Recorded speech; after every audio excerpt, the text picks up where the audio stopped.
तो बच्चों आज हम देखेंगे class 12th history chapter number 3 का ये पार्ट 2 है। फर्स्ट में हमने 2 टॉपिक कवर करा था। आज हम करेंगे अगला, जिसमें विवाह के नियम। विवाह के नियम 2 प्रकार के होते थे, तो अंतः विवाह और एक होते थे बहिर्विवाह पद्धति। अंतः विवाह वह विवाह पद्धति होता है जिसमें वर और वधु दोनों की जाति भी एक ही होती है और गोत्र भी एक ही होती है, उसे अंतः विवाह कहते हैं। मतलब जो वर और वधु होगा, दूल्हा और दुल्हन होगी, उनकी जाति भी सेम होगी और गोत्र भी सेम होगा। ब्राह्मणों ने इसे मान्यता नहीं दिया, क्योंकि ब्राह्मणों का मानना था ये दोनों आपस में भाई बहन है। दूसरा है बहिर्विवाह पद्धति। बहिर्विवाह पद्धति वह पद्धति है जब वर और वधु दोनों की जाति समान है। जाति तो दोनों की समान है, परंतु गोत्र दोनों के अलग होते हैं।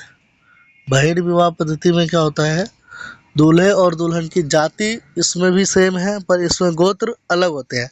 लेकिन अंतः विवाह में क्या होगा, गोत्र भी सेम है और जाति भी सेम है। बहुपत्नी प्रथा।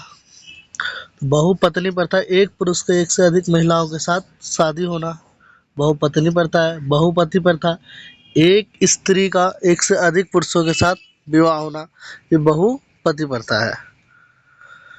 फिर सत्तात्मक समाज में पुत्र का महत्व था। पुत्री को अलग और पराया से देखा जाता था। विवाह गोत्र के बाहर था। कन्यादान पिता के लिए एक अत्यंत महत्वपूर्ण कर्तव्य माना जाता था। नए नगरों का विकास होने लगा, सामाजिक नियम बदलने लगे। कारीगर व्यापारी लोग नगरों में आते थे, विचारों का आदान प्रदान हुआ।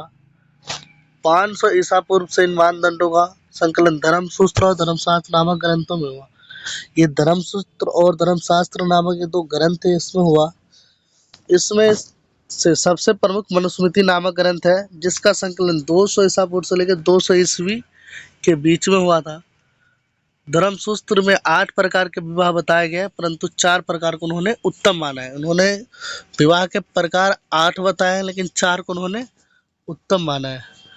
अगर वहाँ पे हम नियम की बात करें, तो इनका जो नियम है, विवाह के जो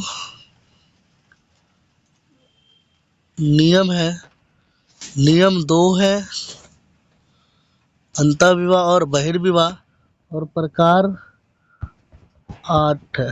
8 में से 4 को मान्यता दिया गया है। अगला हम करेंगे गोत्र। तो जो स्त्री गोत्र है, गोत्र की जो प्रथा थी, ये गोत्र की प्रथा 1000 ईसा पूर्व में आई। और यहाँ पे ये कहा गया भाई, जो भी व्यक्ति इस गोत्र पे होगा, जो भी व्यक्ति एक प्रत्येक वैदिक ऋषि के नाम से गोत्र का नाम रखा जाएगा, और जो भी सदस्य इस ऋषि गोत्र में होगा, वो इस ऋषि के वंशज माने जाएंगे। अगला स्त्री गोत्र। तो विवाह से पहले स्त्री का जो गोत्र था, इसका नियम अलग था। विवाह से पहले तो पिता का गोत्र अपनाती थी, और विवाह के बाद वो अपने पति का गोत्र अपनाती थी। स्त्री का गोत्र बदलता रहता है। परंतु सातवाहन राजा में ये प्रथा नहीं थी। सातवाहन में यह प्रथा विपरीत थी। वहाँ स्त्री विवाह के बाद भी अपने पिता का गोत्र रखती थी। सातवाहन राजा बहुपत्नी प्रथा को मानते थे। नेक्स्ट टॉपिक है बेटा, क्या माताएं महत्वपूर्ण थी। नेक्स्ट टॉपिक हमारा, क्या माताएं महत्वपूर्ण थी। तो माताएं महत्वपूर्ण थी, इसलिए महत्वपूर्ण थी क्योंकि वहाँ पे जो कई सारे जो राजवंश थे, वो अपनी माता के नाम पे शासन करते थे। जैसे सातवाहन राजा की बात करें, तो ये भी अपनी माता के नाम से जुड़े हुए शासन करते थे, तो इसलिए माता महत्वपूर्ण थी। अगला है हमारा सामाजिक व्यवस्था, वर्ण व्यवस्था। तो उस समय जो भारतीय समाज था, वो 4 वर्णों में बटा हुआ था, ब्राह्मण, क्षत्रिय, वैश्य और शूद्र। समाज थे 4 वर्णों में बटे हुए थे, ब्राह्मण, क्षत्रिय, वैश्य और शूद्र। ब्राह्मणों ने इसे धार्मिक व्यवस्था बताया था, और इनके कार्य भी विभाजित किए थे। उन्होंने चारों वर्णों के कार्य अलग अलग बताए, और उन्होंने बताया कि ये जो एक धर्म के आधार पर है, और एक बहुत ही पुरानी प्रथा, ये हमेशा से चली आई है। ब्राह्मणों का जो कार्य था, वो था अध्ययन कराना, वेदों की शिक्षा देना, यज्ञ कराना, दान देना और लेना, लोगों को ज्ञान देना। वहीं अगर हम दूसरे वर्ग वर्ग की बात करें, तो क्षत्रिय का था युद्ध लड़ना, लोगों की सुरक्षा करना, वेद पढ़ना, यज्ञ करना, न्याय करना, दान देना और लेना।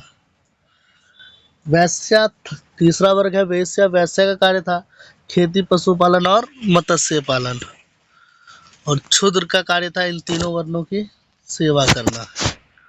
अब ब्राह्मण इन नियम को पालन कराने के लिए कई सारे नीति अपनाते थे, अलग अलग नीति अपनाते थे। उन्होंने इस वर्ण व्यवस्था को ईश्वर की देन बताई। उन्होंने कहा कि ये जो व्यवस्था है ये भगवान के द्वारा बनाई गई है, ये ईश्वर की देन है। शासकों को प्रेरित करना कि वर्ण व्यवस्था लागू कराया जाए। उन्होंने शासकों को प्रेरित करा कि भाई ये जो वर्ण व्यवस्था है इसको आप अपने राज्य में लगवाओ। जनता को विश्वास दिलाना कि उनकी जो प्रतिष्ठा वो जन्म पर आधारित है। उन्होंने जनता को इस बात का पूरा विश्वास दिलाया कि जो आपका जो कर्म है और आपकी जो स्थिति है वो आपके जन्म पर आधारित है। आप किस सुवंश में जन्म लेते हो या किस वर्ण में जन्म लेते हो, तो इस तरह से आपको ये कार्य करनी पड़ेगी।